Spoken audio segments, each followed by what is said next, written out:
Saturday. It's one of a kind with hey, ooh, look at that. It's me. It's RVD. Yeah, it's RVD. Cheers. Cheers, Rob. Wait, hold on.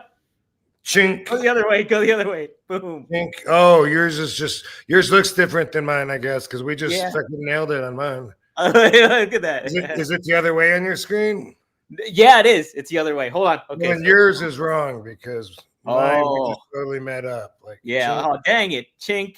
There we go. Oh, I said it. You need one over here too? There we go. That's it. Boom. Okay. What's up, everybody? We're live on RVDTV.com on Rob Van Dam's YouTube channel at The Real RVD. So, hey to everybody. Triple E. We have Pure Evil in here. Wow. We got Mouthpiece Murphy. It's a good crowd going in here, growing. And thanks everybody for tuning in on a Saturday night. You're good people, damn it. Good people. Such good people. Rob, how are you, man? Wonderful, dude. Happy Saturday. Mm-hmm. Took a couple extra days, which was helpful this week, but still feels like we just did this. We did 3 days ago. We kind of did because we went live with Fonzie. Fonzie was duh. That's what I'm thinking. Yeah, kind of did. Yeah. Mm-hmm. I've done a few interview podcasts for some other people that have reached out to me on Only Wrestlers. And man, it's a commitment once I do it. You know, I figured out like, yeah, all right, sure. Wednesday at 5 sounds great. And then when they message me at 4 o'clock, just want to make sure we're still on, I'm always like, oh, fuck. Damn it. Damn. Yeah. But, you know, it's never super convenient. Almost never. There's always exceptions. Yeah. But there it goes. You know, that's the name of the game, though. It's always trying to get the promote stuff and seeing what you can to spread the word about good stuff like Only Wrestlers. Which I was better about that, about getting content, about doing interviews, about spending time making videos, editing videos. But at the same time, I guess that's just you know, I do what I do. I do what I can. I fit in what I can fit in, and sometimes I need a shoehorn. That's it. Sometimes you do. That's the thing too. Is like even me, where I'm doing like the freelance stuff of creating videos, editing videos, making posts, doing all that stuff. You really got to motivate yourself to be like, all right, I got to just sit down and make a whole bunch of clips, and even that's just tough for me to do. Like, let alone. Yeah, the real tough part is knowing you could do better. You know, that's it, and I know I can do better. But then it's really like saying, why aren't your priorities different than they actually are? And then that's a silly argument. Instead, get to know what are your priorities. Why do I not do more of that? Oh, because it's more important to sleep a lot. Okay, boom. You know, yeah. I think it's good to have some inner conflict because I think that helps fuel the fire to keep you moving forward. You know, sometimes I question, you know, as I always say, I try not to be a basic thinker, so I try to look at other perspectives in a situation besides just the one. I think I feel obligated to do that, just to try to have an understanding of anything. It is natural for me. So, but sometimes I question my own stuff too much to where I feel like not as indecisive, like I've lost some of the confidence that I had with the decision because I questioned the hell out of it and changed the fabric of reality to make every scenario possible that I can imagine in my head. So do you constantly do that too, even now? Like, because I know when back, you know, years back when I started writing and stuff like that, I was always apprehensive. I was almost like, if I'm going to do it, I want it to be perfect. And it's never going to be perfect when you do stuff like that.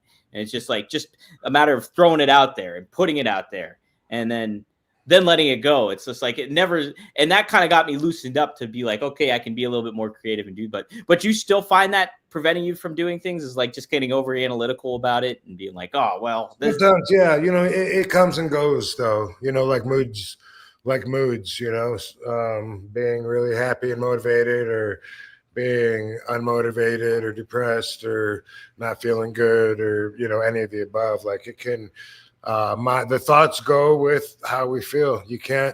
They say you can't have good thoughts and feel bad at the same time. I don't know if that's 100% true, but then also the opposite, that you can't have bad thoughts and feel good. So you try to have good thoughts to make yourself vibrate in a good, positive frequency, and then that'll help you feel better overall when you can. Like I said, there's always exceptions. Well, yeah, and I think we talked about this before too, but and we know somebody that's super positive, and that's DDP.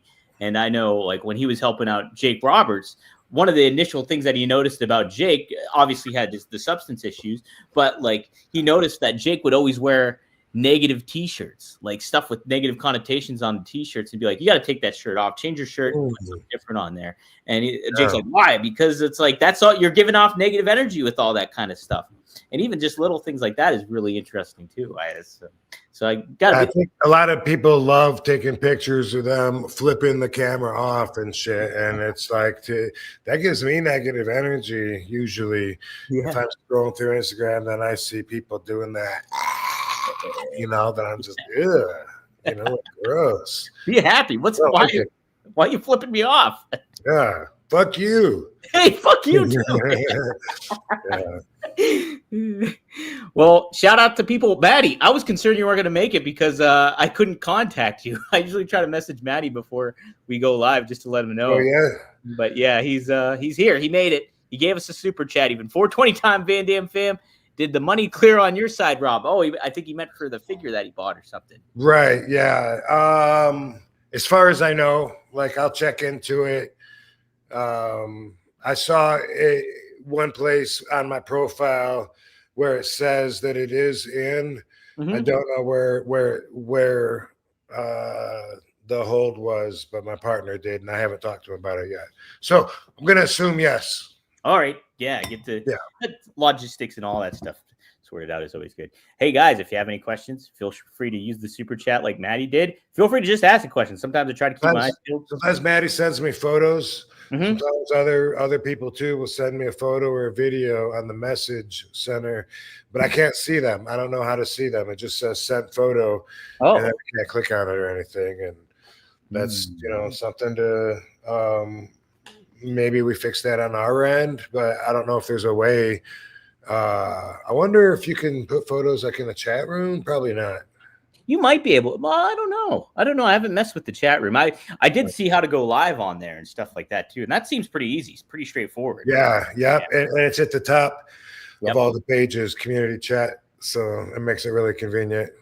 Yeah, guys, check it out if you haven't. Onlywrestlers.com. It's on the rise, and there's some more stuff to come when it comes to that stuff. By the way, we're getting ready now to put our first show together, and then that's important because the only wrestlers that we're going to use on it are going to be the ones that are signed up with Only Wrestlers and that are using their accounts. So if you want to get booked, then that's how you got to. That's how you do it. You got to be a member with us. How about that? Yeah, that's great incentive. We're looking at. I don't know if it's going to be for sure, but I don't mind spitting this date out because I've seen it written down enough times. But we're looking at March 20th, so that's soonish. How about that, guys? Mark your calendars. March 20th could be the date that Only Wrestlers Association makes its debut. The inaugural kickoff is what they're calling. Ooh, I like it. Yeah. Well, hey, we had another inaugural kickoff here earlier this week. Was Monday Night Raw on Netflix. Rod, did you get to watch all of it, or did you get to watch a little bit of it? And if you did, what were your thoughts on the execution of it all? Yeah. Someone got executed. Yeah, they did. They knocked it. They whacked somebody on the show. That's probably too much. I know they get away with that because it's Netflix, but I think like the first hour ish, or so. Have I already said ish like 8 times on this show? You said it before we start recording though, so you're good. Oh, okay, good. Yeah. I'm gonna try and stop saying that. I saw, The Rock in his speech, and Triple H. I think he came out and did a speech. Yep.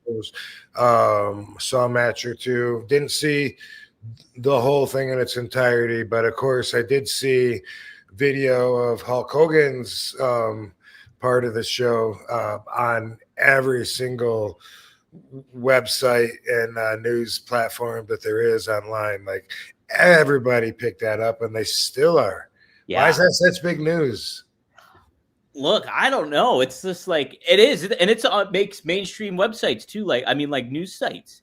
Like I think like it was covered on like Pro several. wrestler is booed at a wrestling event.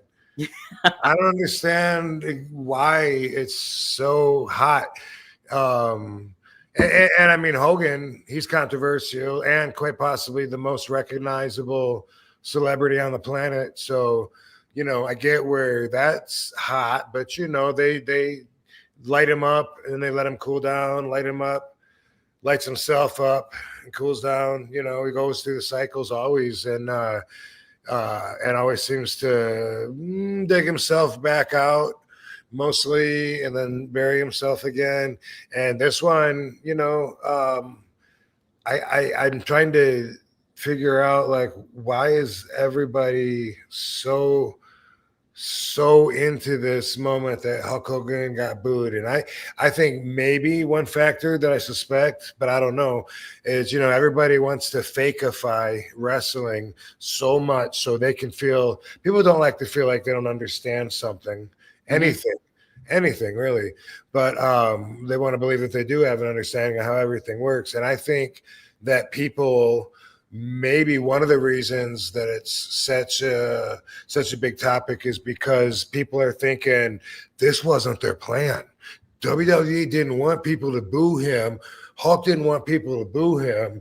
That he was supposed to get big cheers, and the crowd doesn't like him, so they booed him. So that, I think maybe, you know, that's part of the interest, is like they're trying to fakeify and set up instead of just going with the role, you know, roll with it. And hey, guess what? That happened. I mean, at any other promo, Hulk would have just turned with him. Like, isn't that what he said he did with The Rock at WrestleMania?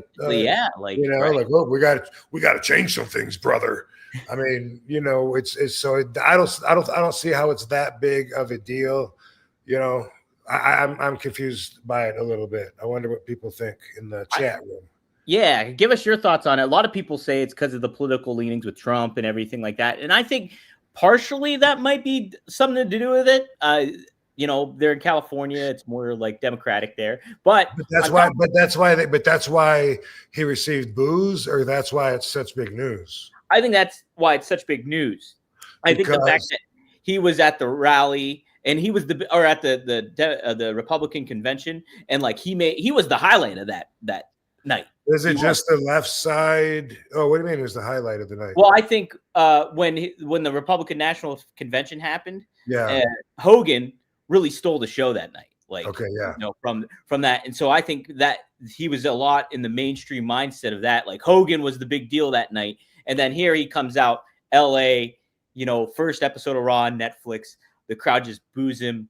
I think that, but like, I don't know if it's entirely all of the Trump stuff, because like The Undertaker was a supporter of Trump too. And he came out and he got cheered, you know, like that wasn't as much of a thing against him. So I thought it to be, yeah, I think a lot of the thing with Hogan when it comes to WWE and stuff like that, the past few years, he just hit like the paint by numbers catchphrases and plugged something with it. So like, what you going to do when Netflix runs wild on you? And that's kind of all that is presented there, where instead they don't really incorporate him in a story, or they don't put him in a certain angle to kind of maybe give a little incentive for the fans to get invested, or it's just like, oh, Hogan's here to say his catchphrase and plug something. And that's kind of what he did that night too. So I don't know if that had a little bit to do with it too, but yeah, it's pretty crazy to think that, you know, he was the one that got booed out of everybody.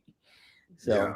And still making, you know, people's talk shows, and you know, it's a hot subject for everyone to still talk about. It's not the only time he's gotten booed, but it is an authentic boo. It's not an entertainment part of the show boo. It's more like, hey, fuck that, we don't want to see you, get the hell out of here kind of boo. And That seems to be clear. You think that's a good thing in wrestling, though, overall? Even if you get that "get the fuck out of here" kind of boo? Can be. I think Yeah. that's circumstantial, you know. Yeah. Mm-hmm. Yeah, it was overall though, like they made some big numbers. They got almost 5 million views, I think, globally, I think, for the first episode, and they were the number one thing. They took out Squid Games or whatever the next Mhm. day. They were number one there. So it's just like, people had their criticisms about that first episode, and I did too. I was a little critical of some of the stuff, but overall, they're off on the right foot. you know, I don't What think yeah, what kind of things did you have issues with, or was it so. I just like think So I love The Rock. The Rock is like one of my all-time favorites, even when I was a kid and everything like that. And I it was think what he does, too baby face? You think it was too baby face? I think he went a little too babyface, because I think a lot of people were really invested in what was going to be next with Cody and Roman Reigns, and they set a lot of that up the night after WrestleMania. And then the Rock was like, "Oh, what's The Rock's involvement with the Bloodline now? What's he going to do with Cody coming up at WrestleMania?" And then he was just kind of like, "Oh, we're buddies," and then it kind of like changed. And then the other thing too is like, I know you kind of have to do this because it's like first night on Netflix, so you give the hat tip to the Netflix people and all that kind of thing. So you're just doing the kind of corporate handshake kind of stuff when it comes to that. But yeah, I think that kind of took away from like the initial first step of it all. It kind of overshadowed certain things, but it is funny because the next night on NXT, The Rock came out and he was like, "Hey guys, just basically go along for the ride." He was like, "Trust The Rock." And what I gotta say, because he kind of even threw it back at everybody's face. He's like, "Oh, you're more upset because I was against Cody, and now you're against me because I'm with Cody." He's like, "Just go along for the ride," and it was pretty good. Was that on SmackDown? That was on NXT. He made a special guest appearance. Oh, okay. And did they do a SmackDown also on there, or no? So they did one last night on USA Network. Oh, He wasn't there though. He wasn't there. So Raw and NXT are going to be on Netflix. Just Raw will be on Netflix. NXT is going to be on the CW. I see. And then and they had record numbers too this because of The Rock. He came out and they almost had 1 million views. So that's really good for NXT. So. Awesome. Yeah. So hot product right now. Despite what some people say. Cool. Yeah. But yeah, so I thought it was an overall fun. How'd you like the ring and like the black canvas and that kind of stuff, that kind of presentation? I liked it fine. I thought it looked cool. Sponsors' names, why not? Katie was thinking that the corner posts looked like they weren't as big and as massive. I'm not sure, but at first it was all dark, so it didn't look like they were using the digital skirts and corner posts, but then we saw that they were. I liked it though. I thought it looked good. Yeah, it felt more like almost to a UFC vibe to it, where it was like that kind of identity, and I think that's kind of probably maybe what they're angling for. If I can see that new kind of by the way, Van Damme fam, spark them if you got them. Ooh, that's it. Definitely do that. We got some good sponsors too this week, so I'll have to give them a shout out here upcoming soon. By the way, I like your idea of we'll have a sponsor break on the shows when we do them on Thursdays while I go and take the trash out. The trash out. It's trash break time. Yeah. Let's do a couple ad reads. After forgetting 3 weeks in a row, I think that's a great idea, but not going to do it on Saturday. Not going to do it on Saturday here. Hey, here's an interesting question. Botello817 asks, any plan for more RVD comics in the future? Yes. It's not mine. It's a third party that's doing a comic series on someone else. That's like a superhero kind of, but it's based on us. And I'm not going to tell you who the gold Olympic medal hero is, just in case, that's something they don't want to talk about. But I will. Plans are for me to be featured in that as well. And there is another one on the table that I don't know if that'll materialize or not. So got that going. That first one sounds a lot of fun. I'm pretty excited for that one. So it's true. I am excited for that. Let's see. This is what somebody else. I like this idea, Skeletor from He-Man. He said he should spin it back to Hollywood Hogan and cuss people. I would like that if Hogan just completely went heel on the fans and just but promoted his beer still too. I think that would be the thing to do. And because you can swear on Netflix, right? Yes. So he can be fuck you, well, that doesn't work for me, brother. Fuck you. All you fans can go fuck yourself. Fuck you. Yes, I'm all for that. There's a Skeletor you should follow on Instagram. Yeah, I don't know if the name is Skeletor, but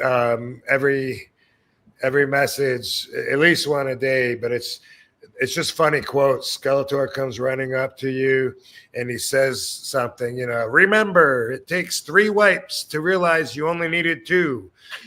And then he says, till we meet again, boom, and he takes off running. And that's every day there's several thinkers like that. I'll have to look that up. It's on Instagram. I love it. Skeletor, you should follow Skeletor online if you Skeletor on Instagram. Yeah. And Rob, it's so every funny. day it's like till we meet again. I'll scan through Instagram and I'll see like a funny video and I'm like, oh, I should send this to Rob. And then I see that you already like the video sometimes. I was like, oh, yeah. Rob. Yeah. The thing with that, though, is a lot of times people assume too much and they don't think about what they really don't know. And then it's just like, oh, well, I know that you already watched that video. I was going to tell you about this video where they were talking about you, but I see that you already saw it because you liked it. That doesn't mean that I watched it, though, Yeah, that's true, too. Because I heart for support like all the time. If it's Instagram, I listen to almost all of that with the noise off. So chances are I didn't listen to it. I just maybe saw it and then, or maybe just hit the heart off the whatever. So, Dom talks about whatever. All right, boom, thumbs up, heart. I do a lot of that without actually, and on YouTube too, all right, they got me to click. They I owe them a like, boom. And even if I don't stay. So yeah. That's more. I believe in spreading love. That's more of a benefit for a lot of YouTube content creators too. Like if you're going to just tune in, if you were to like it, because a lot of people, they'll watch it and just forget to like it. I do that a lot. Right.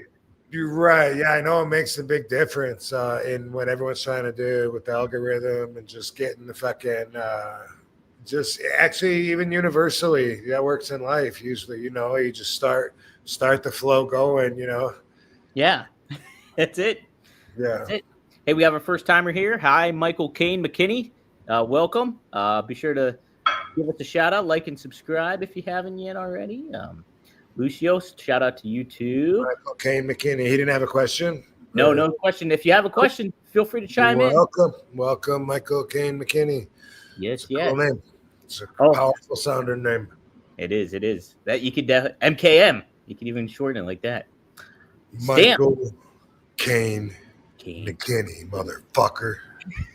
Brother. Got it. Hey, don't you forget.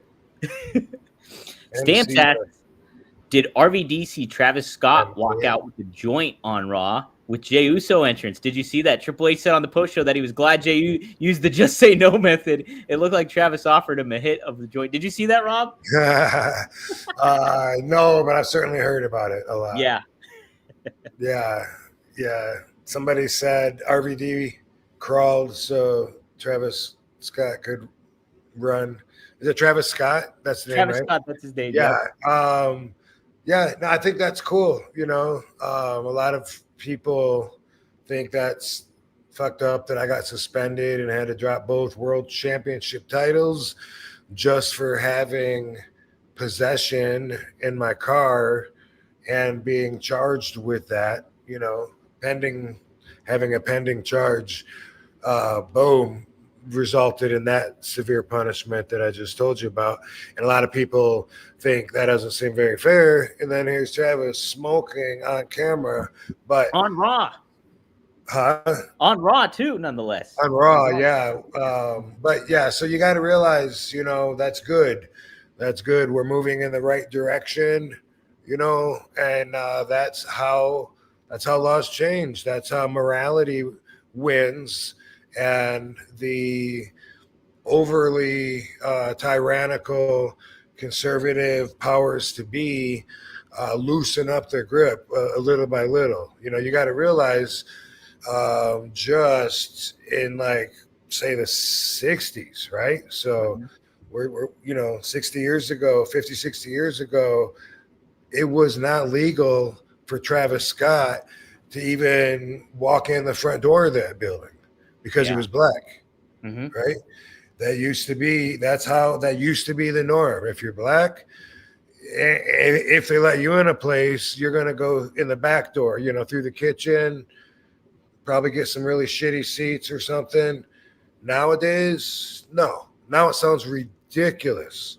Well, to me, marijuana prohibition sounds ridiculous. And so now we're moving to where it's we have more freedom, more rights. And that was a great way to reflect it, but likewise, it was illegal to be homosexual. If there was two dudes want to hold hands out on the sidewalk, a cop used to beat them up and say they were disorderly and throw them in jail. And now they can't do that, because there's cameras everywhere, but also because the laws have changed for the better, because it used to suck. Okay, the further you go back in time, we had no rights. We were all like slaves, basically, to the England Empire, whatever. We broke away from that. But when you look at it, most of the laws of the land were created in such a way that we were controlled, and it was really based a lot on the Bible. So, sin was a big deterrent. Going to hell was the punishment. Instead of going to jail, you used to have to go to hell for a lot of these crimes, for being black and going in the front door. Probably, it's not one of the 10 Commandments, but the dudes holding hands, burn for eternity. And even, women didn't have any rights to even give their opinions or to vote or whatever at one time. So that's how I look at it. I look at marijuana prohibition. Let's look at alcohol prohibition, right? From 19. Oh, hey. We do that at least once a show now, right? It's a good segment too. That's another fun. Rob drops his phone. So getting excited talking on my soapbox here, but alcohol prohibition was from 1920 to 1933, and at the time, they thought that was right. It was normal to be deathly afraid if you had a glass of scotch, that you acquired through some illegal means or made it in a bathtub, whatever. That's awesome that in 2025 that Travis Scott was smoking a blunt on Monday Night Raw. I think that's super cool. Who knows what's coming next, but if I understand right, I think I've heard that WrestleMania is on 4/20 this year. That's a great point, Rob. That is true. And it's in Vegas. I happen to live in Las Vegas. Hell, that's true. Yes. I got weed. Do you? Wow. I got weed. So there you go. How's that? Man, that's crazy. Triple E chimes in with a good follow-up here regarding the comics. He says, RVD should be in a Marvel movie, maybe as a villain. Would be cool AF. Who would you want to be in a Marvel movie, Rob, if you had the option?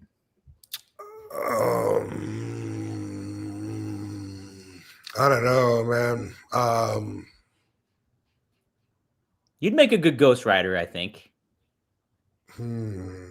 How about this obscure super villain from the early Spider-Man days, the Kangaroo? The Kangaroo. I want to be the Kangaroo. I was raised by kangaroos since I was a little baby, left in the woods. I ate what they ate. I did what they did.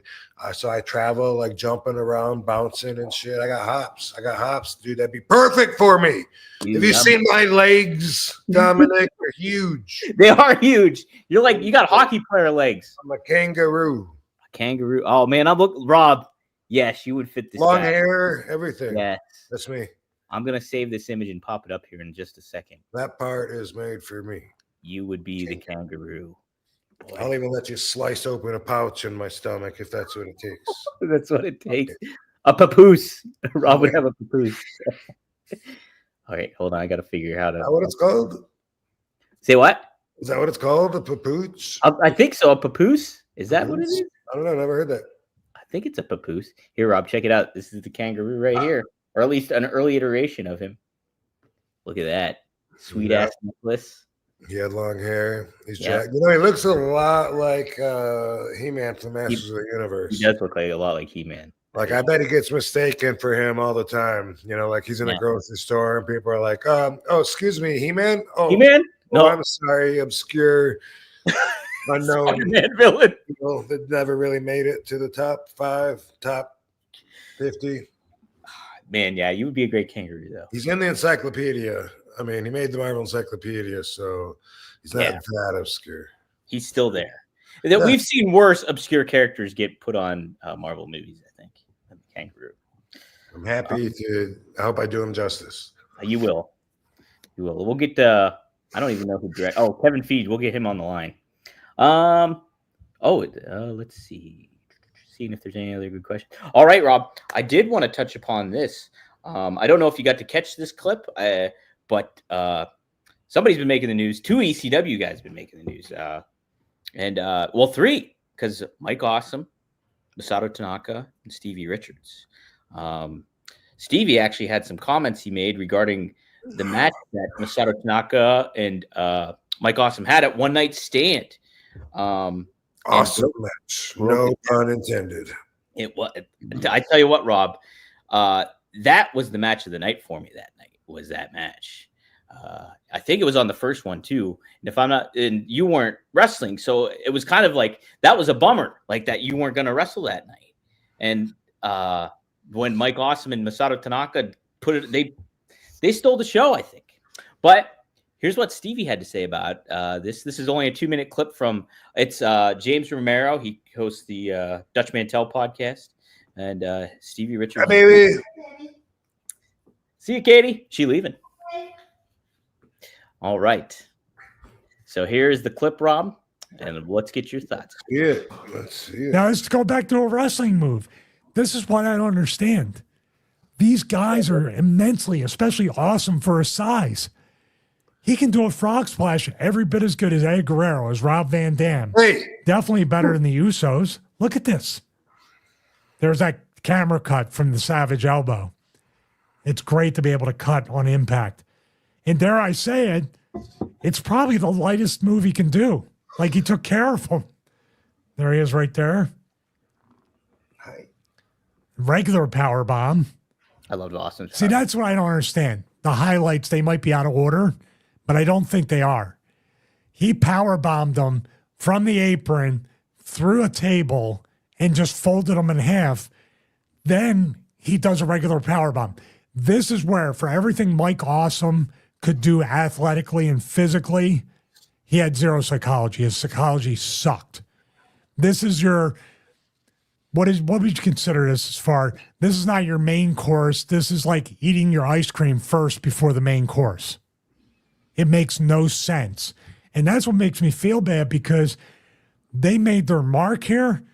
But what memorable moments did Mike Awesome and Tanaka ever create? You could, I remember they hit him with a chair, might have power bombed through, might have did this, or you remember when I show it, but what moments did they create? Like when I talk about Eddie Guerrero, and I said, remember when he was a heel and And the song, you're like, oh, well, I remember Lie Chain Steel with the cell phone and all. Like you remember the car, you remember the lowrider, you remember Dominic, custody of Dominic, as silly as it might be. You remember Latino Heat. You remember him giving the rose to China and all that. Those are moments that have nothing to do with what we're looking at right now. You were going to say something. I was going to say something. When you said, what do you remember from this match? And I remember, well, I remember Total Carnage, blah, blah, blah. And then until I watched it, I actually couldn't pinpoint one single move.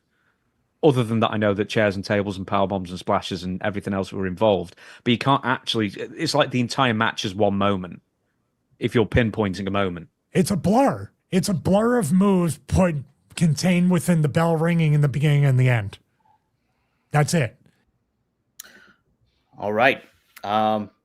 Yeah, so he said a lot of things in there, and he said Mike Awesome had no ring psychology, and I know we've talked about Mike Awesome plenty of times on this show and how much we love him and how great I thought he was, how awesome he was. What do you think of Stevie's thoughts on here? I have my own thoughts, but obviously it's your show and I want your opinion on that. Well, watching that tiny little bit of footage of Tanaka and Mike Awesome wrestling out of context didn't provide me with enough information to look at Mike's psychology. Mm-hmm.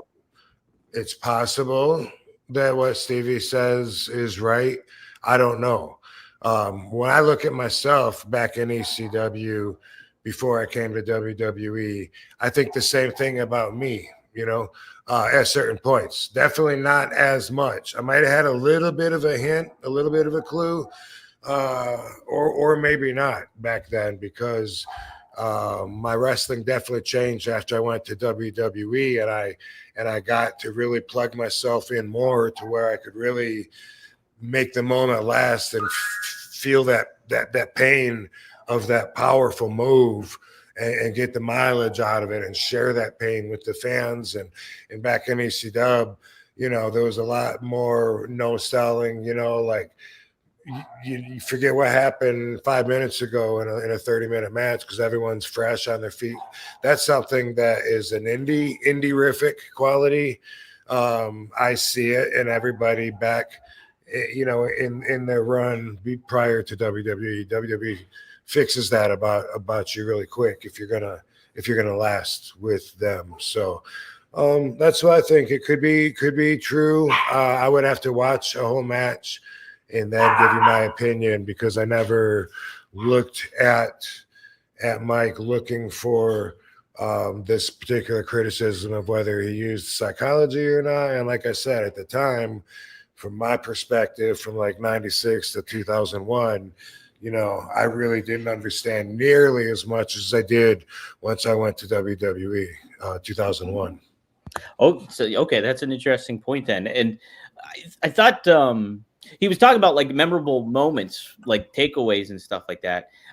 When I watch a match, though, sometimes it's like nothing will like, oh man, that really hit me. If the match itself overall like delivered, that's the moment in itself for me. Like I thought, like I said, like I always remember that match as being the match of the night that evening. Yeah. I don't know that I'm with him on that. When I think about moments, I think about the big bump over the top rope, to the floor, the cement floor, and I think about certain bumps. True, it's not the same as, like, say, Roddy Piper, who had his own Piper's Pit, and you remember special things that happened in there, but that's really comparing different extremes, And Mike, like his identity was dominance, like just like nonstop aggressiveness and power and things like that. And like, that's what they conveyed in those matches with Tanaka, and Tanaka in turn, like it was elevated by that as well too, because of just their hard hitting ability. They were known for that. And I think they were a highlight together in ECW. And so I look at that as like a huge moment of ECW history and everything to that effect when it comes to what those two did. And Masato actually replied about Stevie's comments. I'm trying to pull up. Let me just say this too, though. When people talk about the psychology, they're referring, to like really the story that is being exuded from their efforts, and so they have to have an understanding perspective going into it in order to get the results that they're looking for. So a lot of wrestlers just know the basic, all right, shine, heat, come back, boom. But back in the ECW days, I don't even think we knew that. Honestly, we didn't apply it. There wasn't a lot of heat versus shine. It was more like, I don't know. I mean, like with me and Jerry Lynn, it was a lot of babyface matches. So that kind of takes you out of the norm when you're looking for things like that, because we would take turns kicking each other's asses. But even that, even like with the Eliminators and me and Sabu, or me and Sabu versus the Dudleys, I think, and again, I'd have to watch it with this in mind, but from thinking about it, there was a lot more of back and forth than there was nowadays, like say in WWE, where you baby face is like, milking that hot tag, and you're like, come on, make the tag. I'm fresh. I'm good, man. You have to make it. Come on. And they're, boom. And then it's a big moment because you built for that moment. There wasn't a lot of that in ECW, if I remember right.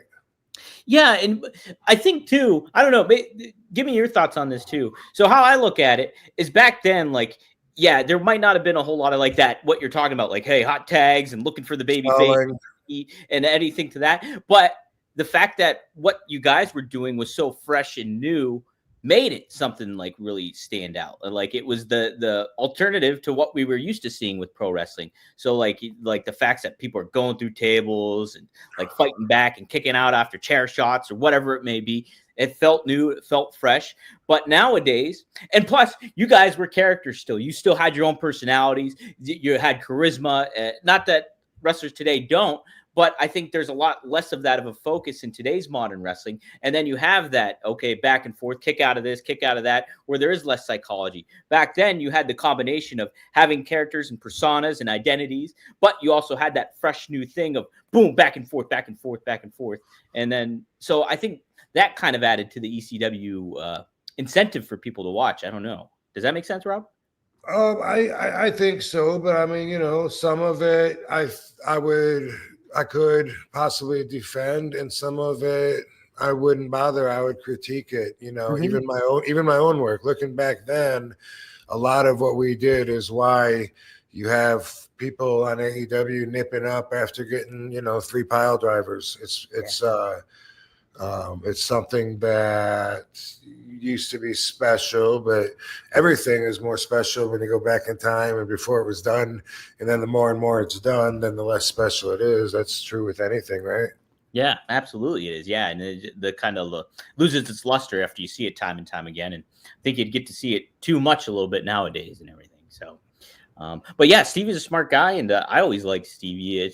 I thought those were really interesting comments, and but I love Masato Tanaka, and I loved Mike Awesome, and I thought that match was great. Masato did say this though, on Twitter. He said, "I don't care what anyone thinks. The match with Mike was hard, but it was fun. Because of that, I can still step into the United States ring. BWO, I love it." So there you go. So that's what Masato had to say about it. Is he BWO? He wasn't BWO. Stevie was. Masato, no, he wasn't though. Okay. I think he is fighting Joey Janela though, upcoming here in GC. Okay. That's just a shout out to Stevie, maybe. Yeah, maybe he was just shouting out. I love it. Yeah, that could have been it. So yeah, from what I remember, pretty fucking entertaining matches. Brutal, definitely not your classic story. But yeah, I think the guys tore the house down from what I remember. Absolutely, and there was a reason that Mike Awesome was the world champ too. It's just like he had that charisma and that ability. So yeah, good stuff, Rob. Yeah, I thought that was an interesting thing to kind of chat upon. Let's see if there's any good feedback here in the chat, in the comment section here. People just shouting each other out. It's always good to see everybody on friendly basis out there. Gilbert Wrestling Story says, I always enjoy your podcast. Keep up the good work. RVDology tonight. Let's see. Anything else? I guess the only other thing I had, Rob, was a little thing that CM Punk had to say about dream matches. He was asked on Shannon Sharp and Chad Johnson's podcast about who his dream opponents were. He said, one name always comes to mind, and that's Stone Cold Steve Austin. Unfortunately, he had to retire because of injuries, and he had a stroke, but Bret Hart is another one. Bret Hart would be a dream for me because that guy is a guy I looked up to when I was a kid. That's a guy that helped me get into the sport from an interest perspective, and that's a guy who, to this day, I could text Bret right now and be like, what's up? I have a question and need some advice. He'll hit me back right away. Much love to him. We have a pretty wealthy locker room when it comes to talent right now. There's a lot of people I would love to get in there with. Gunther, he's the champ on Raw. Would love to mix it up with my boy Cody Rhodes. As far as legends go, the ones that probably aren't going to happen, but are dream matches, Austin is number one with a bullet. I guess what I would. So, yeah. Who'd you say was number one? Stone Cold. He said Stone Cold was the number one choice. Somebody, and interestingly enough, somebody did bring up, I think it was Maddie brought up, I think it was a super chat actually too. Let me make sure. Yes, it was. He says RVD versus Angle versus Stone Cold. Any memories of that when you faced Angle and Stone Cold? Oh man, a little, but you know, this was a lot of matches ago and 24 years ago. So. Yeah. 24 years ago. The only thing I remember is I think at some point I went up to the top and I could have hit either one of them the way they were both down, if I remember right. And I went up to the top. And so I went for the furthest guy, you know, instead of going for the closest guy, and did the frog splash on him, I think. And that's really all I remember. Yeah, I just remember it just being memorable, cool, because you're the new guy kind of in the WWE mix, and you're on the rise, and then you're interacting with the top star in Stone Cold, and Kurt Angle's such a completely different rising star in his personality and who he is, and so it was just a nice, good chemistry of matches, I think, with you all of you three. So pretty neat stuff. It's so weird how it's easier to be happy about those matches now than it was at that time. It's just weird. It's weird because it was just, you know, it was an uncomfortable vibe for me as far as just being at work goes, and I never really, I don't know. And then also feeling like I'm being punished the same time that I'm being rewarded, like that seemed to be like always a feeling that I got used to, and not believing anything that I'm told anymore because there's a good chance that it's bullshit, and so we'll just believe what I see when it materializes. And a lot of what I had used to get up till that point in my career wasn't useful past that point, and I had to make some adjustments, and some I wasn't really comfortable making, so I didn't, and for better or for worse. But yeah, it was like a whole new game there. So when I think about that time period, you know, I'm sure the match was really great, but it was probably a very stressful night for me. I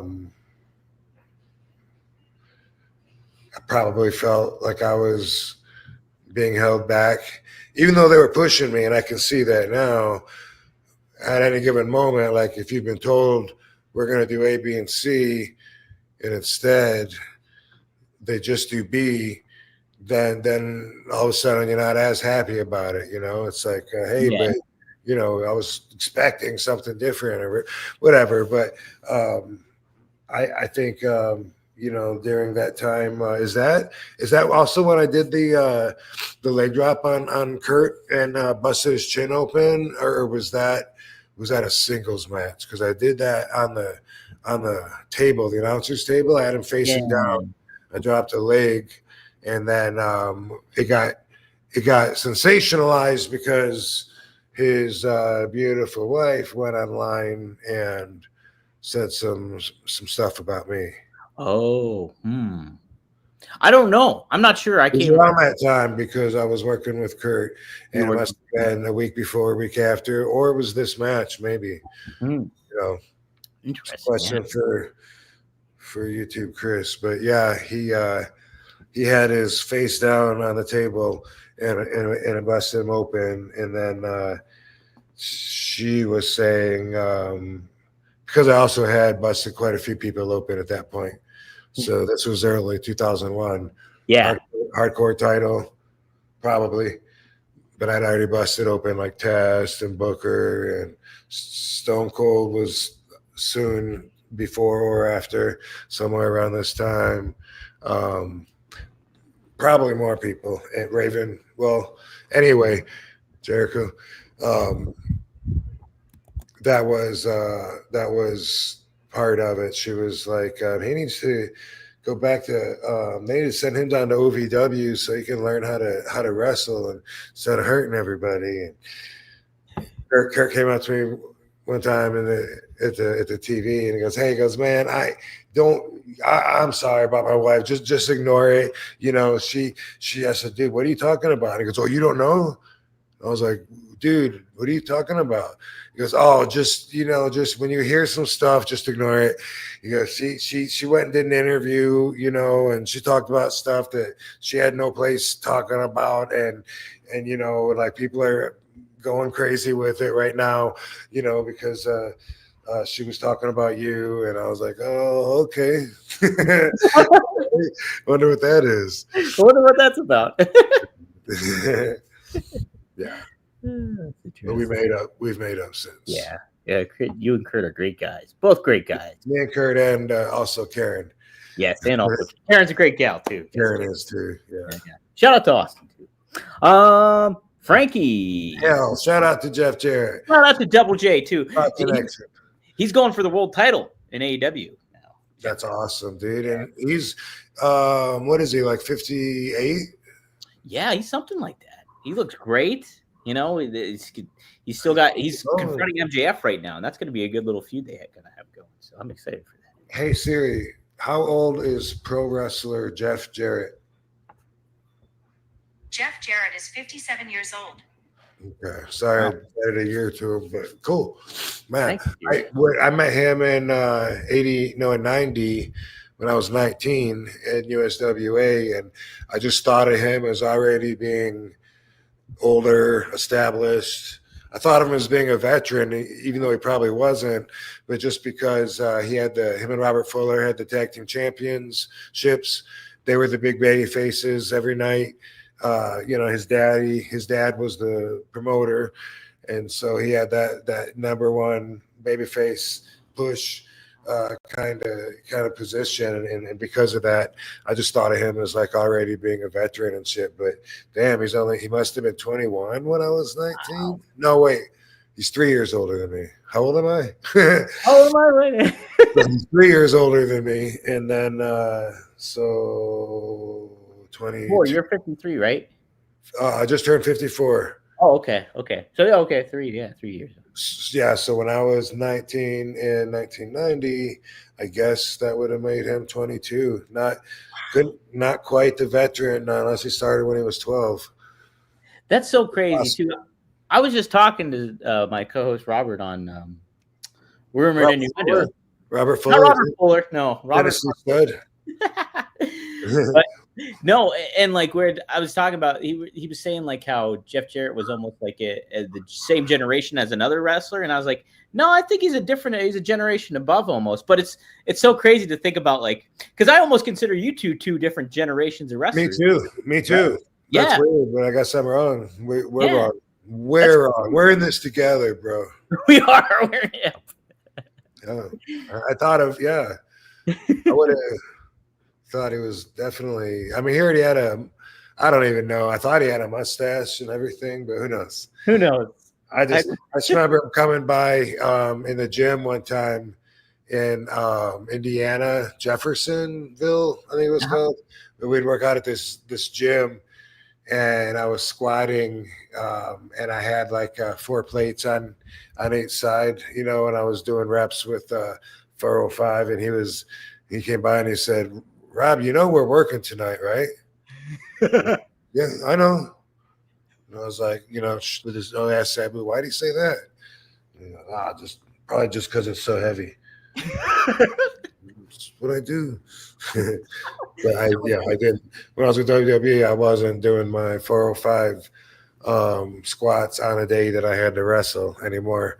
I did learn eventually, to work around my days off and shit. For that stuff.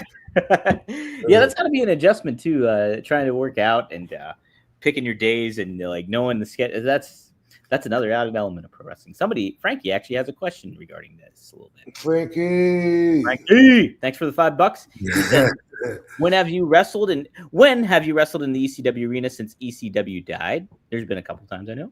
And then he said, any advice on getting motivated to stop half-assing with the weights and skipping workouts? Oh my God.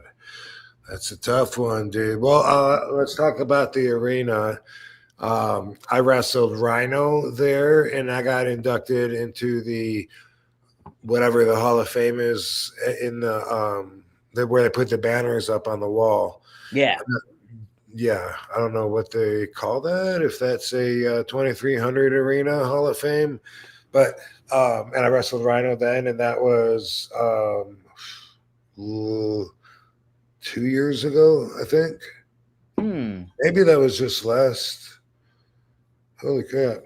Baby. Well, I don't know where she's at. Because Jennifer was there and brought her up to Philly because it was my birthday, December 18th. And we had a show there, and Katie was there, and there was a convention in the daytime. Anyway, it was either last year on my birthday or the year before. And anyway, I wrestled also at WrestleMania weekend in Philly. I wrestled in that arena against Mike. Speedball Bailey. Mike Bailey. Yeah. Yep. That dude. Great match. Mike Bailey. Thank you. And I think maybe no, I've wrestled. Now that I think about it, me and Bubba and one dude from AEW, I'm not sure who he is, a black kid, like we had a 3-way match. That happened. So at least 3 times I can think of. But anyway, it looks beautiful now. I've been in there several times when I didn't wrestle as well, just for either doing signings or whatever. I even did a screening of my documentary Headstrong when it came out. Oh, right? Yeah. That's still home. It's still awesome to go back there, and same people are still there that run the place. But man, that's a tough one to answer as far as like if you're in a rut and you're like half-assing it, you know that you're the only one that can get you to shape up and to start taking exercising seriously. But there are some techniques. One technique that's very popular is to have a partner. I don't like having one now, but I definitely throughout the years have used that. The partner technique is great, not just because you have someone that can spot you, but they will hold you accountable for showing up, for working out, and for going through the whole thing. Like you'll see that just having someone else that's counting on you to meet you at the gym or whatever, that's going to help make you more accountable. And then the other side to that is then if they say they're not feeling well and they don't show up, you're probably not going to work out that day too. But that depends on how important it is to you. But that's one great way. And another thing that's really motivating is results. And that's something that maybe it might sound easier than it is, but man, when you're looking in the mirror and you can see the results and you can see the effect of what you're doing, that can be really inspiring and make you, man, I just need to keep doing this more. I want to look like I look when I'm pumped. I want to look like I look when I'm flexing, but when I'm not flexing. And so, the more you get there, especially if you like what I do, I don't waste my time doing anything, just because it's a part of a workout or whatever. I feel every single rep, and that's the focus for me, is using the muscle. Like if I'm doing shrugs, even I want to make sure that I'm just using my traps to pull the weight up, as opposed to using my shoulders. But I do them 100 different ways too. I don't know why I mentioned traps, but it's about feeling. Like when I do curls, for me, it's not about, okay, I got to get 12 reps. It's about looking in the mirror and I want to see that vein just like bursting, like it's ready to pop out. And where does it do that? At the bottom, the extension, it does it a lot. It doesn't do it there. It doesn't do it all the way through. I like the way that it balls up when I go all the way through. Guess what? I do some of these, and then I'll do some of these close in here, and then I'll do some full ones, and put it all together. I call those 21, 7, 7, and 7. But I go by feel, and it took decades for me to come up with the way that I'm doing it now, because a lot of times I would just go in the gym and I'm just kind of like going through the motions. But right now, at least if I do that, at least I still know that I'm going to have a good workout because I'm feeling everything that I'm doing. Otherwise, don't do it. Yeah, the results are very an added incentive to like, oh, okay, I'm doing good. That's a good motivator for sure. Yeah. I know for me, I walk to the gym. And so like a good motivator for me is when I'm at the gym and there's not a whole lot of other people there and be like, well, look at that. I made the effort to get here. Nobody else did that. And so that kind of helps motivate me a little bit. I also think about just staying consistent. A matter of keeping consistency is a pretty good motivator too. I was like, oh, I want to at least get 4 or 5 days a week in is my thought process. And if I'm able to do that, that's kind of a good motivator. But yeah, it's tough though when you're in the thick of it too and you're like kind of going through the motions of working out, and then they're just like, how do you kind of charge yourself up to get that? Results are a good thing, but yeah, partner system's not bad either. I like that idea too. So yeah, something else too that is underlooked, probably that may or may not help you though, is get a tan. Get a tan. And for me, I just like what I see in the mirror better. I'm not one of the dudes that looks in the mirror a lot. I don't like pose and don't do promos screaming in the mirror. I'm not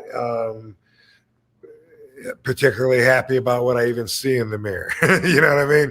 I've seen it enough. Oh my God, let me just get on with my day, please. But fuck, what was I talking about? I lost my train of thought. Getting a tan. Oh yeah. When I look in the mirror and I'm tan, it does seem to release a little more serotonin in my head and make me feel a lot better. Like I like having a tan. I don't like when I get really pale and then I get rosy red cheeks like when I was a little kid. So that's something too, that could help motivate you, could help you also see your gains better too. If you got a tan, but it's something just like with working out, you can see the results on it and then, keep going. Outside is great because then you got vitamin D if you're able to. That's great. But I even tan inside. It's amazing that the tanning bed that I have has worked for so long. It's so fucking old. It's so old and not a super expensive one either, but it's been holding together. Like I can't imagine how long I've had it, 20 years. Damn. Changed the bulbs once or twice and it still gets me color. Yeah. How about that? And if I use it every day, I think I can go for 6, 7, 8 minutes or something instead of 30 minutes or whatever, just because if I do it a lot consistently, and people pay like $40 to use ones you can go in 7 minutes in and out. So that's pretty amazing. But I'm not above it, to keep my color going. If I can't get it outside, I'll take some inside sun still. I know it's old school. So yeah, it is old school stuff right there. People, I think it was Triple E mentioned too in the chat. I'll double back here real quick, but he said how well you took that Stone Cold Stunner from Austin when you worked with Austin and stuff like that. So I know people get really creative when they take a stunner from Austin. You see how many differently. Yeah, there's some funny ones out there. Yeah, there's some good ones. You ever see the somebody clipped it up? It's when Scott Hall took the stunner at WrestleMania 18. He like takes it and then he bounces up. Yeah. And they do the video where he's like floating into space. Oh, I don't know if I've seen that one. That's I'll funny. have to try to find. If I find it, I'll send it to you. It's really funny. Cool. All right. That's all I really had, Rob, for today. Seeing if anybody did I get everybody's super chats? Let me make sure I did. Oh, Maddie did add too that they should have made Rob champ in 2001's The Fan wanted it. Yes, they did. I know. I'm thinking that for sure. RVD wanted it. Yeah. But did I want it bad enough? I don't know. Oh, he also adds too. That's a super Scooby Dooby. Oh, he was talking about when you were rolling the joint. Remember, it's impossible to accuse someone of being judgmental without being judgmental. Until we meet again. Excellent. That is an excellent soliloquy. I don't even know what a soliloquy is, but you know. I like it. That is true. Yeah. Good point, Maddie. Just like when people take their phones out and start recording people because they're pissed at the people are recording them. You know, you can't do that. You can't record me without my permission. Okay, well, here, then I can record you. That's what I'm doing. Silly. All right, dude. Well, shit. Damn, Valentine's Day is coming up. Oh, it's coming. Do you like Valentine's Day, or how do you feel about Valentine's Day? No, I like it. Katie really makes everything easy for me. So she doesn't put like huge expectations, and you know, I don't think I'm good at gift giving when it's forced. You know, it's always hard, awkward, stressful, you know, like a card or something cool. Or if something crosses my mind organically, then that's awesome. But when it comes to expectations that you know, could cause a lot of fights. Thank God she's super cool about that. But so I like it. We've been together like going on 9 years. So we've had some pretty awesome Valentine's days, you know. As far as RVDology, here's what I'll say. I'll tell you this. Here's what I'll say. Something like that. So I happen to think that that love is underrated. All right.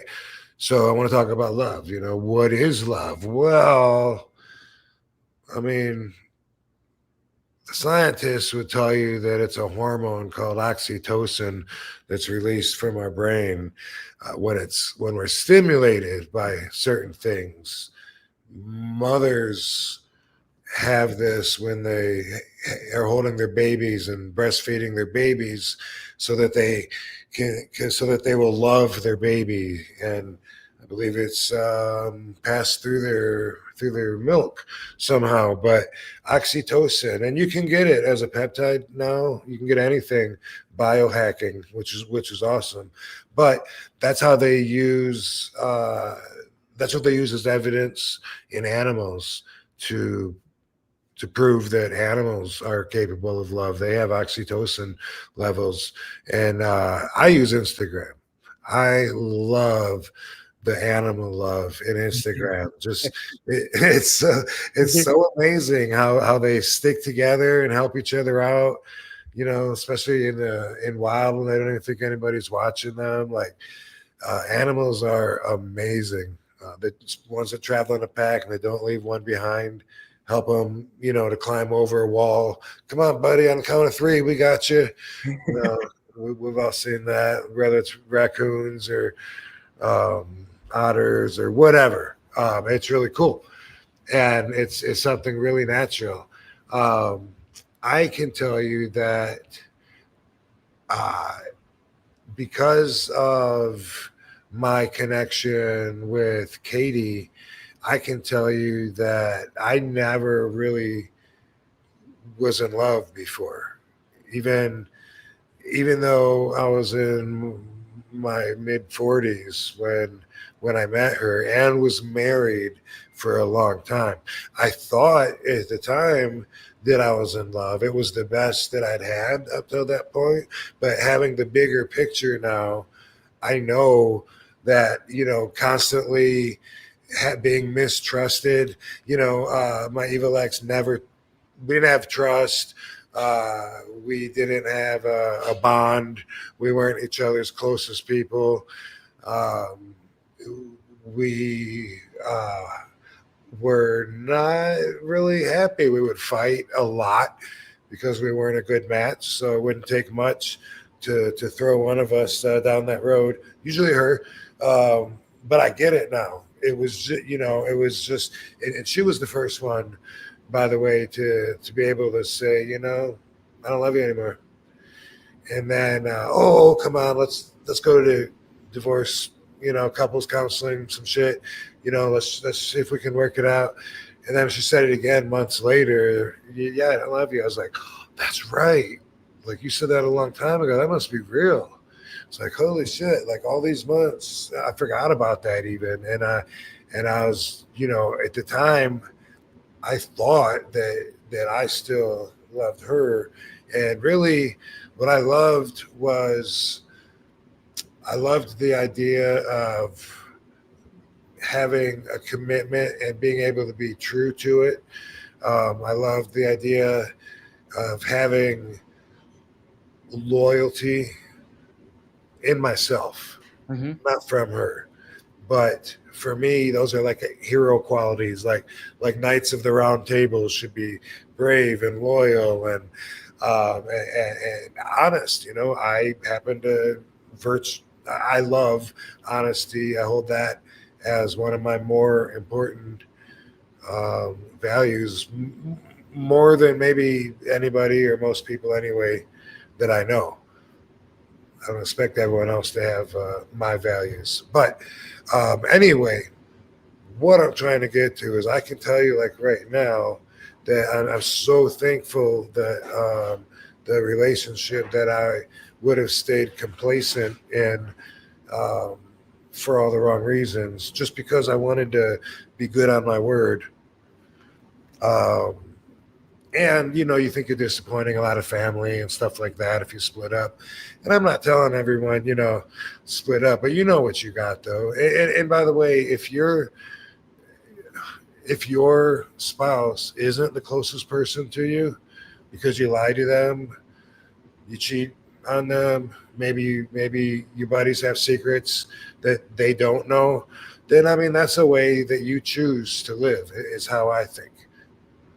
But for me, having somebody that you care so much about, that you can be completely 100% unfiltered and honest, and have them judge you by the real you, that gives you the right kind of sense of self-esteem, because you get that from your spouse.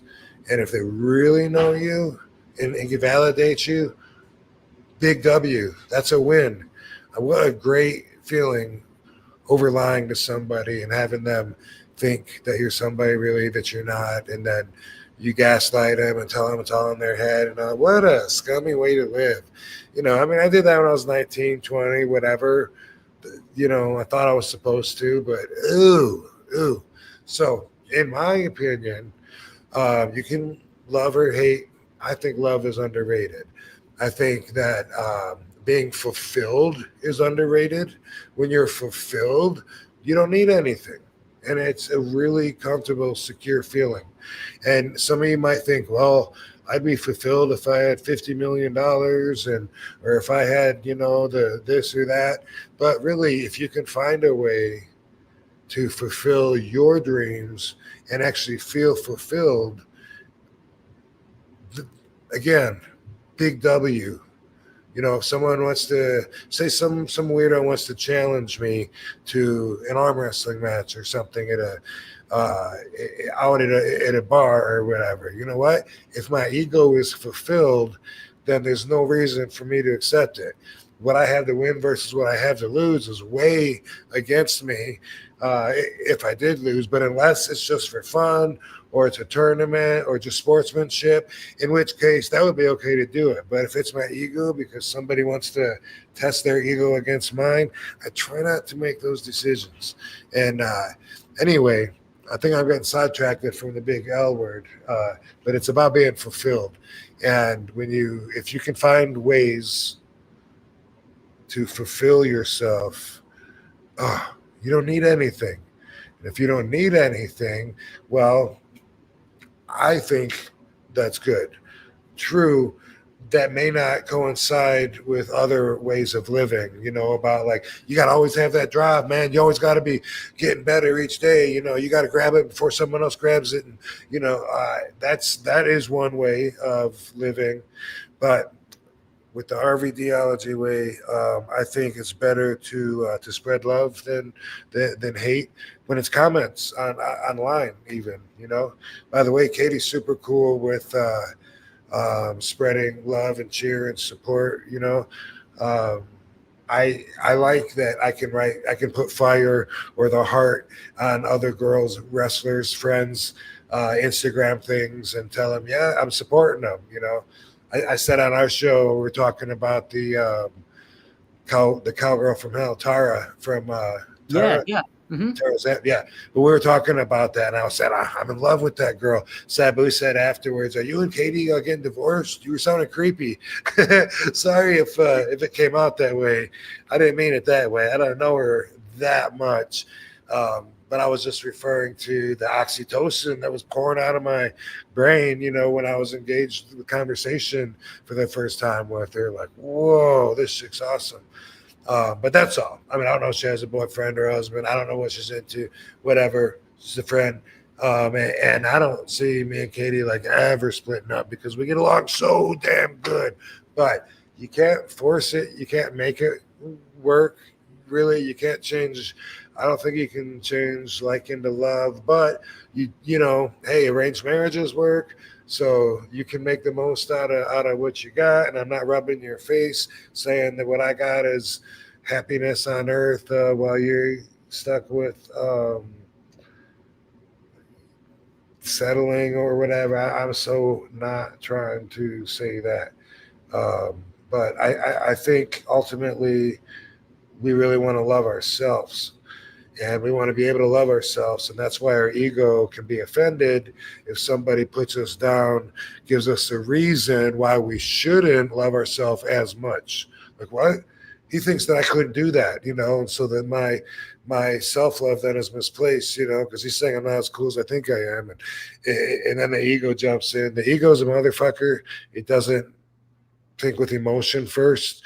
So I try to recognize when the ego coming out, try to not let that be the base of my decisions. But a lot of people spread negativity. They like reading, you know, doing comments and saying, hey, Trump, die, hope he die. You know what? Honestly, like from my experience, if you put negative vibes out into the universe, that's what you're surrounding yourself with. That's what will come back to you as well. And I find the same to be true with positivity. So if you give a shit and you want to try it, just try. If that's not your normal thing, and if it is, try to be extra positive. Just for like one day. Like, think about someone that inspires you as being the nicest person ever. And just think about, you know, instead of just like nodding at the person that you see in the morning and saying, hey, you know, think about tomorrow saying, I'm good morning, just that little bit. See if that doesn't pick them up. See if you can't actually feel the energy. And that's love. And love is everywhere. And surround yourself with that. And it comes in all shapes, sizes, and colors. Doesn't mean you're in love with the paper boy or the guy, the elevator operator that you say good morning to. Doesn't mean you got to engage in conversation with people, but just try to make an effort to be received with positive vibes. Just try it. My suggestion, you don't have to, but my suggestion is try it. You might like it. It's a great way to live. And you know what? We all got to live anyway. You got to be somewhere. So why not surround yourself with love? Gotta be somewhere. Heck yeah, Rob. No, that's great. I'm really gonna make a concerted effort to try that tomorrow because I gotta work at Whole Foods tomorrow. Early in the morning. I'm gonna think about that. And definitely sure. You can literally again, back to Celestine prophecy. After reading that, they were talking about how you talk to plants and supposedly, they get healthier, they grow better if you're giving them love verbally. And they did, according to this experiment and according to their philosophies of just how energy travels nonstop in between is a total current big pool that we're all part of, I noticed after reading that though, like if you give somebody a compliment, you can usually feel them light up, Yeah. If they're just like, hey, dude, man, those are some cool shoes or whatever. You can usually, oh, thanks, man. You can feel like you just made them happy. Yeah. It's crazy too. A lot of people make them miserable. Why would you want to make someone else miserable? There's enough misery. There's a lot of people too, like they'll go throughout days without getting complimented on anything. And then like once it did, like True. It changes their whole mood. You never know. You could be the first one to give them a compliment in 3 days, and it might hold so much weight. And you might just be saying, hey, nice watch, whatever. Yeah. I don't know. Mm-hmm. And it could change your whole day. Or for me, it's you're so pretty. I don't recommend that one. Don't do that. Well, that's a great one, Rob. Yes. Katie does though all the time, she'll just be like, oh, you're so hot. Usually they say it to her and she always says it like right back. And it's just like, what a beautiful exchange, Like girls tell her all the time, oh my God, you're so pretty. And she'll say, oh, thank you. So are you. Like gives it right back. And it's like everyone in the room's happier now. There was, you know what I mean? Like that energy, the energy is contagious. It is. Yeah. Yeah. I texted Katie happy birthday and she sent me a really nice text back and it made me really happy. It was just nice. Yeah. It doesn't take as much effort as you think unless you're a real miserable SOB and you're just usually really dark and don't talk at all to anybody, in which case it might take a little more effort, but still just try it once or twice, on one day. Don't overdo it, but try it once or twice and see if you don't like the results. Absolutely. Great stuff, Rob. We had a super chat from Triple E. He happened to say for $2, he has any advice for Dom and Marcus if they enter the ring at IWC. So Marcus, my brother, is going to wrestle this weekend. Don't tell me you're wrestling, dude. I am not wrestling. Your brother is? Marcus is wrestling. Yeah, he's wrestling. He's been doing it for like almost a year now. He's been training and doing stuff. So he had his first match a couple months ago, and then. Yeah, and then I am just going to be on commentary for this for a couple matches. I know. Is this going to be his first match? Or no, he's been doing it. He's been doing it, and so he had a singles match. It was only like a 6-minute match and stuff like that, and then he was a part of a battle royal so far. So, it's unknown yet what he'll be doing this weekend, but he'll be involved in some form or fashion. So, what is IWC? That's what the promotion you wrestled for when you came Ross here. Draven? Yeah, Ross Draver. So International Wrestling Cartel. So when you tagged up with, oh my gosh, what am I blanking on his name? Channing Decker, and had that match there. So yeah. So I wonder if they have souvenir programs because I'm interested in making souvenir programs through only wrestlers for shows like that might not have programs.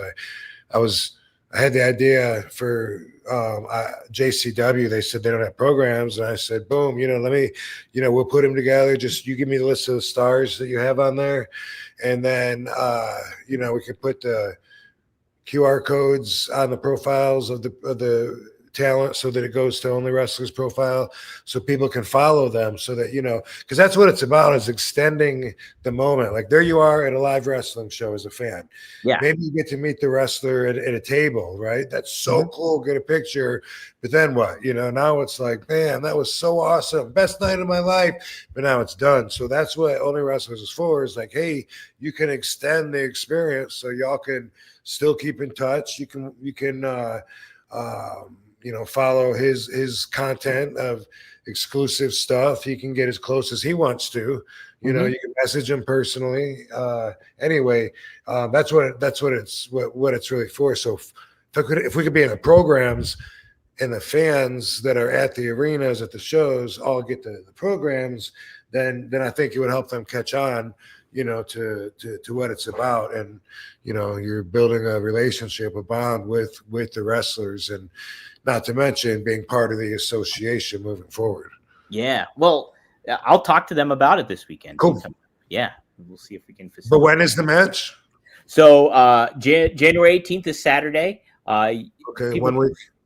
Yeah. So people can check it out on Triller TV if you sign up for Triller, or if you're in the Pittsburgh area, you can go to International Wrestling, IWC Wrestling, and check out for tickets. But yeah, it should be fun. I'm really proud of Marcus. He's doing a really great job. I'll have to text you his first match. It's a pretty good job, and it'll be cool to get your feedback. Tommy Dreamer was backstage when Marcus had that match, and he gave him some good feedback too. So yeah, I'll be sure to send that to you. But yeah, it'll be interesting to see what happens this weekend. I'm fine. I guess I am going to be a little bit of a heel, I think, this week. We'll see how okay. Hey, something just for conversation's sake. Yeah. Just explain my one-of-a-kind perspective. Manny Marijuana likes the kangaroo. Cool. I'm just now at 5 o'clock, like scrolling through the 54 minutes late, scrolling through the chats. But yeah, they asked about. Okay. Fuck. What was I saying? You were gonna say something about. Okay, sorry. I was going to say something about the heat that Hulk Hogan has. He has a lot of people seem to draw the lines at different places than other people draw lines at.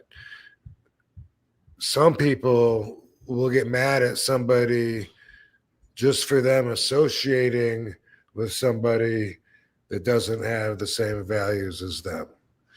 And that happens a lot, like with Hulk Hogan. A lot of people would say, I would never hang out with a racist. What are you doing? Well, that's your values. For me, I think racists are stupid. It's like a lower level of thinking. I feel like, to actually hate people based on their skin color, their heritage, to actually think that you're better and a dominant species. I think that's ignorant, but I can't say that I would never hang around someone just because they're racist. A lot of times we have to meet on common grounds when we associate with people, especially in the entertainment business. In the entertainment business, there's always been it's always been run by people with unscrupulous intentions, from the studio days of Hollywood, where they prostituted out all the women, and they hid all the all the drug taking and abortions and everything, and behind closed doors everything was kayfabe. In the movies, they would give Roman Navarro or their stars their own personalities, fake ones, for the magazines, and come up with their whole branding of how they wanted these stars to be seen. And that's, wrestling is of course no different. Now that's getting more open everywhere in the entertainment business, though. It's always been a lot of shady characters that are in it, more open-minded values back in the day, when everyone was just, praying to Jesus behind the closed door and making sure they were in by dark. The entertainers didn't care. They're touring at night. They're in the concerts, bars, whatever. It's always, always, always, always been like that. I had a friend tell me recently, we were having a text argument, and he thought this was a good point, and he was talking about Pat Patterson. Mm-hmm. He said, well, I would never work at a place where I knew that guys were getting jobs based on getting blowjobs or not. And it's just the kind of comment that, like, well, obviously I would. It's not because of that, but I would. Just because I heard of that happening, that's not going to stop me from working for this company, even with this person. A lot of us work with people that have been accused of some pretty horrible shit. Like there's some. We all work for someone that's been accused of just trying to date a minor years ago. And you know what? We all worked for him and maybe didn't for a minute. Maybe we're like, hey, I don't know. But in the end, seeing the bigger picture, most of us decided, well, fuck it. His money's as good as anyone else's. We'll take his too. Back in the day, some people wouldn't even work for someone if they knew they were gay. That was something that was bad. They were gay. That dude's gay. You're going to work for him, man? Who cares? So I just wanted to say that that's my view. Like, if anybody wonders, because people are like, well, even if you weren't there doing it, like, you knew these people were doing stuff. And look, like, first off, to be in that world, it's something that you wanted your whole life, and we're sacrificing everything, willing to give up anything just for a chance to be there. So just when you pop up and you're there and you're the outsider in someone else's world, you're not necessarily going to be like, fuck this, I'm taking everybody down.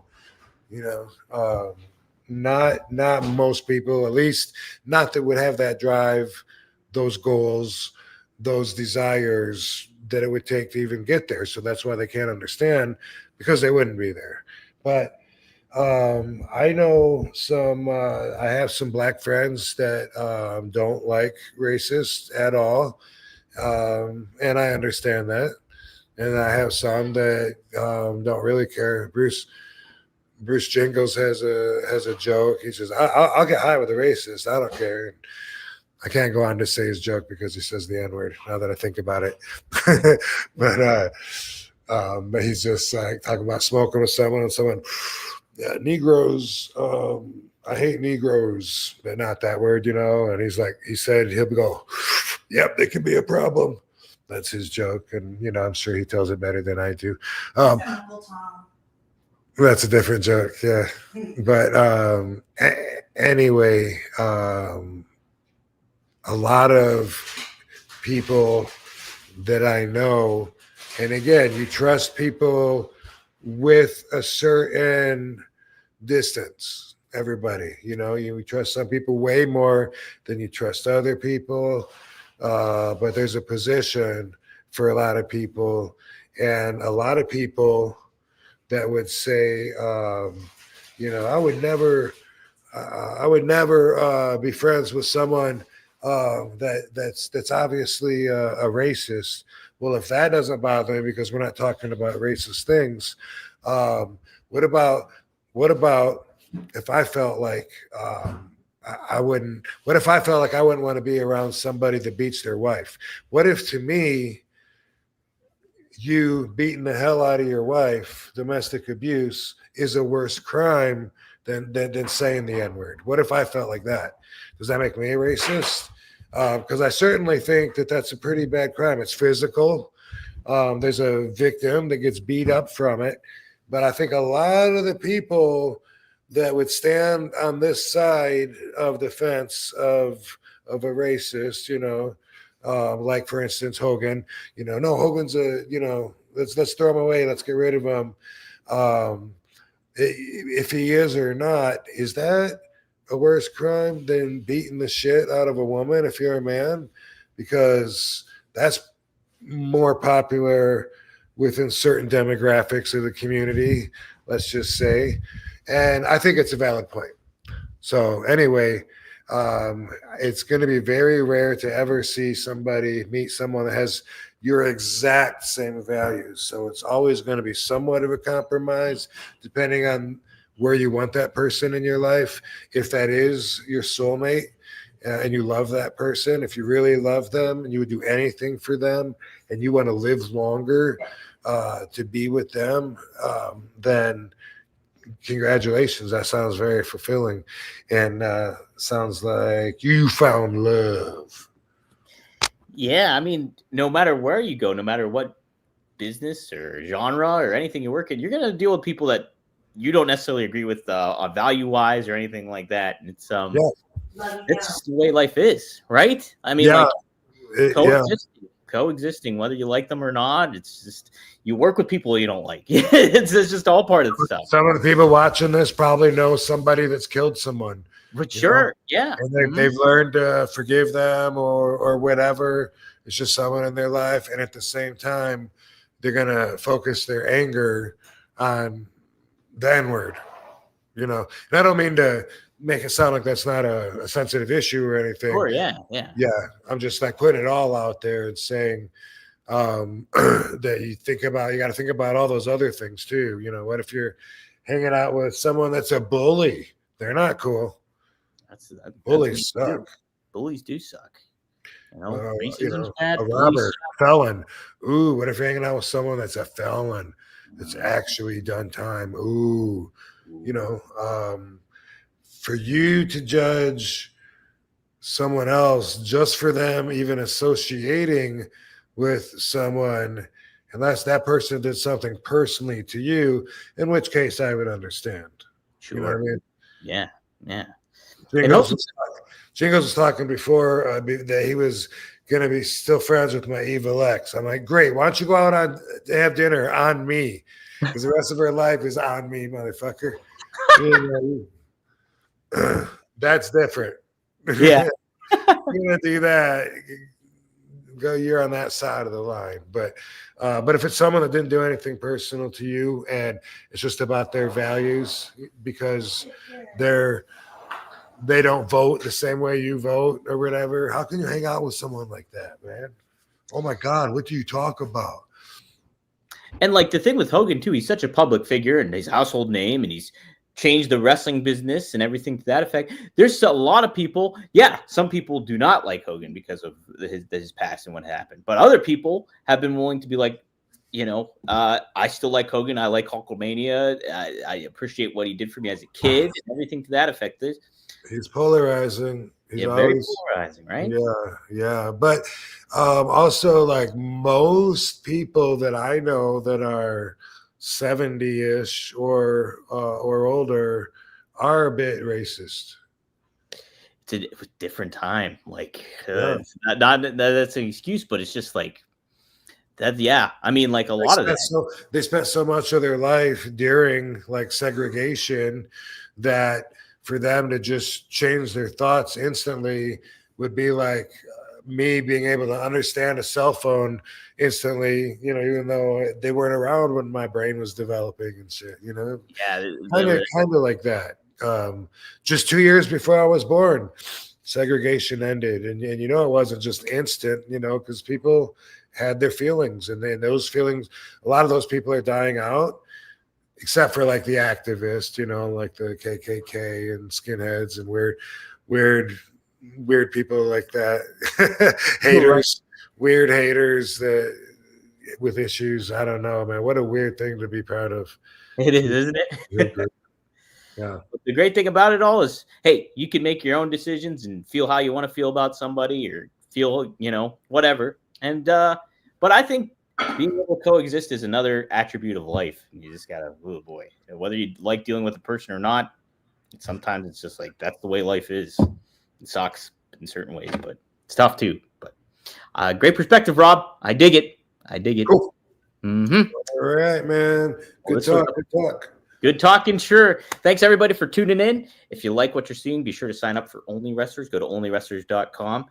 Get in on that business. Check out RVD420.com. You can go to RVD Glass. That's Greek Glass, and get your own RVD glass set. There's plenty of different options there. 1tsport.com for some exclusive RVD merch. We got some good merch there. We got a little hat you can get, which is awesome. It's like the old school ECW RVD logo. Check that stuff out. Hey, what are those little videos that are tweeted on my Twitter from One True Sports? Like, I don't know the guy, but it'll say something about wrestling. So those are like live shows that we have at 1T Sport, where Zach Haydorn from Pro Wrestling Torchy used to be, Brass Ring Media. We have a new stuff like that. So that's a good way to help support One True Sport and stuff like that. Is be sure to like and check those videos out, and we'll do a lot of great promotion on that too for Rob's stuff as well. Because I really appreciate you allowing us to do that too, Rob. Barbie checking in before we hang up. Checking in. Look at Barbie hanging on out. Barbie. Stoic. She's a stoic pooch. Yeah. Lovey too. Lovey's great as well. It's always good to see the pooches. Man, I love animals. They're great. And they love. It's awesome seeing them love each other. Yeah. Oh man. Yeah. So That's cool. what's great when you have two pets and seeing them interact with one another. Yeah. It's the purest thing of life, I think, is seeing two animals do that kind of stuff. It's what makes it great. I'm setting up a trip when next time we're in Florida. I'm gonna stop at this Animal Adventures park that I follow on Instagram, so I can like swim with some otters. Ooh. I want to do that. Sweet. And they have tree sloths, baby kangaroos. Looks really cool. Hell yeah, definitely do it. Do they got platypuses? One of those Tiger King parks in Florida. Tiger King parks, yeah. I don't think they do, but I asked somebody before that worked at one of those, and they said that sometimes like animals will do tours. You know, like I might be able to. They say it was like I might be able to get one for you next time you're here if you give me advance. You know, so. I will look into that actually. Yeah, look into that. That'd be cool. Sweet. Yeah. Anyway, cool stuff. All right, man. Appreciate it. Appreciate it, everybody. Have a great week. Enjoy the week, guys. We'll see you next time here on One of a Kind with guess who? With RVD. Holy